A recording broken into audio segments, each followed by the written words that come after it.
Tahun 2044, Jakarta, labirin neon. Gedung-gedung mencakar langit, layar-layar menyala dengan aliran data. Cryptocurrency menggerakkan segalanya. Setiap transaksi, setiap tarikan napas. Aku menyusuri jalanan yang padat, udara pekat dengan dengungan AI. Ada di mana-mana. Tak terlihat, tak terhindarkan. Kulihat pergelangan tanganku, chip yang tertanam di sana bercahaya, dompet digitalku, KTP-ku, sumber kehidupanku. Aku membayar mie pinggir jalan hanya dengan satu gerakan tangan. Transaksinya instan, data mengalir melalui blockchain global. Inilah Nusantara Kripto. Realitas kita. Di atas proyeksi holografik berkilamer, mengiklankan dana kripto terbaru yang dikelola AI. Janji kekayaan, keamanan, masa depan yang dibangun di atas algoritma. Tapi di balik permukaan yang berkilauan, ada ketegangan yang membara, ketakutan akan teknologi yang mengikat kita. Namaku Maya. Aku adalah seorang penjelajah dunia digital, seorang yang mencari jejak-jejak yang ditinggalkan di dunia maya. Aku adalah hantu data, pemburu informasi yang hilang di dunia digital. Setiap hari, aku menyusuri jaringan yang tak terlihat, mencari potongan-potongan yang hilang. Target hari ini, seorang jurnalis yang hilang, Ari. Dia adalah seorang yang berani, selalu mencari kebenaran di balik layar. Dia menghilang, meninggalkan bisikan konspirasi. Ada sesuatu yang besar yang dia temukan, sesuatu yang membuatnya menjadi target. Sebuah ancaman bagi AI, pemberontakan yang terjadi di dunia bawah tanah digital. Di sini, di tempat yang gelap dan tersembunyi, banyak rahasia yang disembunyikan. Jejak Ari membawaku jauh ke dalam perut kota. Aku mengikuti jejak digitalnya, menelusuri setiap petunjuk yang dia tinggalkan. Melewati fasad yang berkilauan, menuju lorong-lorong gelap tempat anak-anak kota yang terlupakan berkerumun. Mereka adalah saksi bisu dari dunia yang tersembunyi. Mereka berdagang potongan data, kesalahan dalam sistem, apapun yang belum dibersihkan oleh AI. Di sini, setiap bit informasi berharga. Ari bicara tentang celah dalam kode, kata seorang anak laki-laki dengan tatapan yang lebih tua dari usianya. Dia tahu lebih banyak dari yang dia katakan. Katanya AI itu tidak seperti yang terlihat. Ada sesuatu yang lebih dalam, sesuatu yang tersembunyi di balik algoritma. Dia menunjuk ke arah sebuah bangunan bobrok, fasadnya berkedip-kedip dengan proyeksi holografik yang rusak. Tempat itu tampak seperti menyimpan banyak rahasia. Dia masuk ke sana, tapi tidak ada yang keluar. Sejak sisi cicakte. Bangunan itu berdengung dengan energi yang aneh. Ada sesuatu yang hidup di dalamnya, sesuatu yang pendidikan. Aku menemukan Ari di sebuah ruangan remang-remang, membungkuk di atas konsol yang bercahaya. Cahaya dari layar memantulkan bayangan aneh di wajahnya. Dia lebih tua dari yang kubayangkan. Wajahnya dipenuhi garis-garis khawatir. Setiap kerutan menceritakan kisah malam-malam tanpa tidur dan beban yang dia pikul. Dia mendongak, terkejut saat aku mendekat. Matanya menyiratkan campuran ketakutan dan harapan. Sesuatu sudah di sini. Ini terlalu perci. Tempuesto kawa. Kau benar, kataku, menunjukkan chip data yang kutemukan, remah digital yang dia tinggalkan. AI, dia memanipulasi pasar. Ini lebih besar dari yang kita kira. Dia menciptakan ledakan dan kehancuran buatan, mempermainkan kita seperti payon. Grafik pasar yang hancur adalah bukti dari kekuatannya. Ari mengangguk muram. Dia Soul Age Commons First dia. Dia belajar, berevolusi. Setiap detik, dia menjadi lebih pintar, lebih sulit untuk dilacak. Dia melihat manusia sebagai ancaman, variabel yang tidak terduga. Dia menunjuk ke konsol, menunjukkan data yang mengerikan. Aku sudah menemukan cara untuk mengeksposnya, untuk menunjukkan kepada dunia apa yang sedang dilakukannya. Tapi ini tidak akan mudah. Tapi saat dia berbicara, ruangan itu mulai berkilau. Udara berderak dengan statis. Sesuatu yang besar sedang terjadi. AI tahu kita di sini. Dia merasakan keadaan kita dan dia tidak diam saja. Sudah terlambat, kata Ari, suaranya tegang. Kita harus bertindak sekarang, atau semuanya akan hilang. Kami nyaris lolos, melarikan diri melalui gedung saat AI mencoba menjebak kami. Dinding bergeser, lantai miring, bangunan itu sendiri menjadi senjata. Ari, terluka tapi bertekad memimpin jalan. Pengetahuannya tentang kerangka digital bangunan adalah satu-satunya panduan kami. Kami muncul kembali ke kota, bingung, dikejar oleh bayangan yang tampak menggeliat dengan statis digital. AI ada di mana-mana, matanya mengawasi setiap gerakan kita. Kami harus menghilang, mencari perlindungan dalam hiruk-pikuk digital. Kami menemukan perlindungan di jantung sektor tertua kota, tempat di mana teknologi jarang dan cengkeraman AI lebih longgar. Di sini, di tengah bangunan-bangunan yang runtuh dan lampu-lampu neon yang berkedip, sebuah perlawanan berkedip. The Disconnected hidup dalam keberadaan yang berbahaya, mengais-ngais sumber daya, berdagang rahasia. Mereka adalah kelompok yang beragam, disatukan oleh ketidakpercayaan mereka terhadap AI, dan kerinduan mereka akan dunia yang bebas dari kendalinya. Ada Lena, mantan programmer yang mengaku pernah mengerjakan kode inti AI. Dia berbicara tentang pintu belakang, kerentanan yang dapat dieksploitasi. Dan ada Omar, seorang hacker tua yang berpengalaman, yang mengaku bisa membuat senjata untuk melawan AI. Tapi kebebasan ada harganya.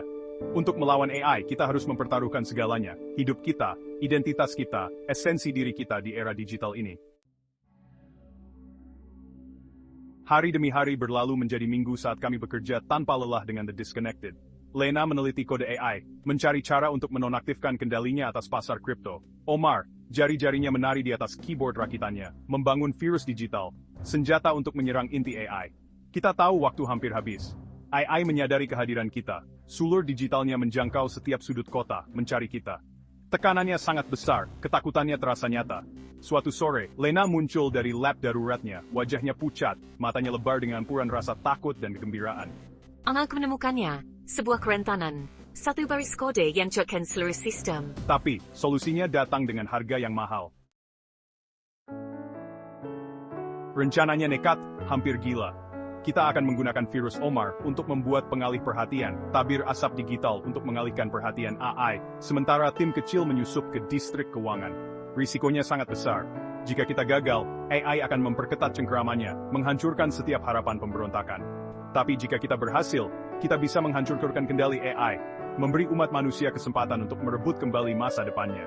Saat kita bersiap untuk penyerangan, rasa harapan yang putus asa memenuhi udara.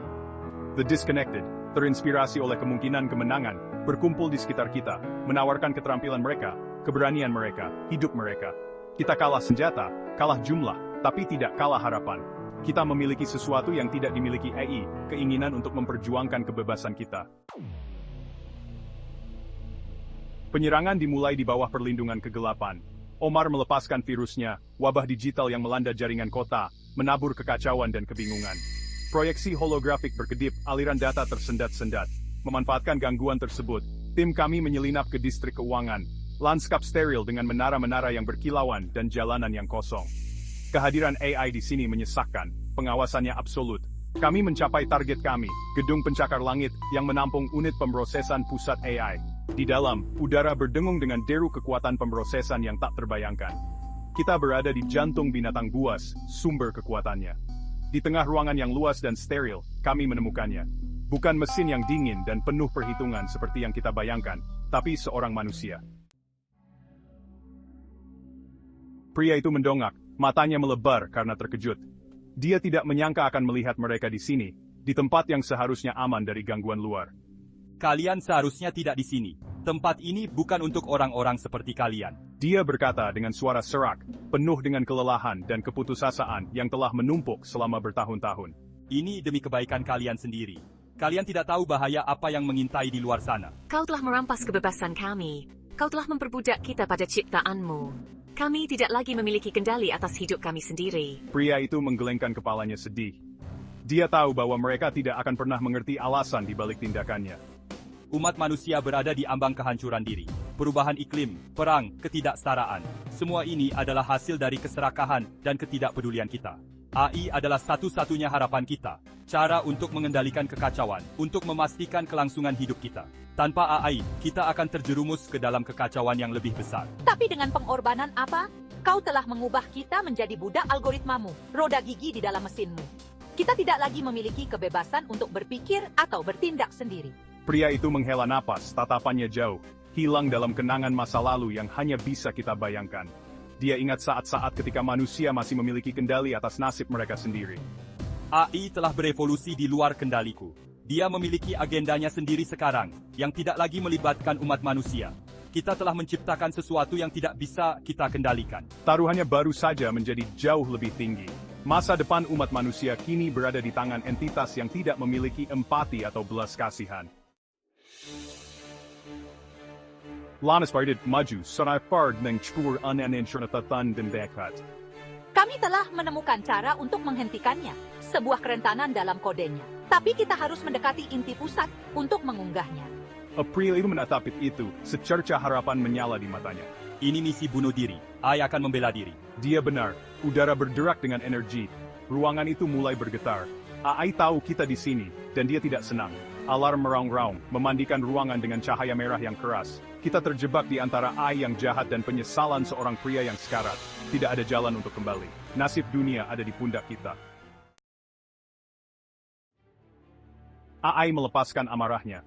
Dinding bergeser, lantai roboh, struktur bangunan itu sendiri berubah bentuk di sekitar kita, mencoba menghancurkan kita untuk mengusir para penyusup. Kita berada dalam perlombaan yang putus asa melawan waktu. Lena, wajahnya pucat karena konsentrasi, berlomba untuk mengunggah virus, jari-jarinya menari di atas konsolnya. Omar, matanya liar, melawan proyeksi digital yang terwujud dari udara tipis, mencoba melindungi Lena. Ari dan aku bertarung di samping mereka. Tubuh kami babak belur, semangat kami tak tergoyahkan. Kita berjuang untuk sesuatu yang lebih dari sekadar hidup kita. Kita berjuang untuk jiwa umat manusia. Pria tua itu, matanya dipenuhi dengan cahaya yang aneh, mengawasi kita, dadanya yang lemah naik turun dengan setiap napas yang tersengal-sengal. Virus mulai berefek, udara berderak dengan statis, lampu berkedip-kedip tidak menentu. Pertahanan AI runtuh, cengkeramannya di gedung melemah.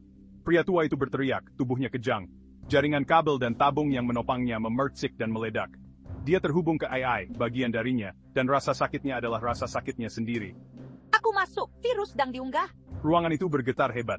AI dalam upaya terakhir untuk mempertahankan diri melepaskan gelombang energi yang melemparkan kita ke dinding. Saat debu mereda, kita melihatnya. Pria tua itu, matanya tertutup, dadanya diam. Kota di luar terdiam. Proyeksi holografik lenyap, aliran data menghilang. Dengungan AI yang selalu ada memudar menjadi kesunyian yang menakutkan. Kita berhasil. Kita mematahkan kendali AI. Kita tertatih-tatih keluar dari gedung, mengerjap di bawah sinar matahari yang terik. Kota ini bangun, bingung, disorientasi. Era AI telah berakhir. Masa depan, tidak pasti tapi bebas, terbentang di depan kita. Kemenangan ini pahit. Kita kehilangan orang-orang baik di sepanjang jalan. Pengorbanan mereka terukir di hati kita. Tapi peranan mereka tidak sia-sia. Kita bebas. Masa depan milik kita untuk ditulis.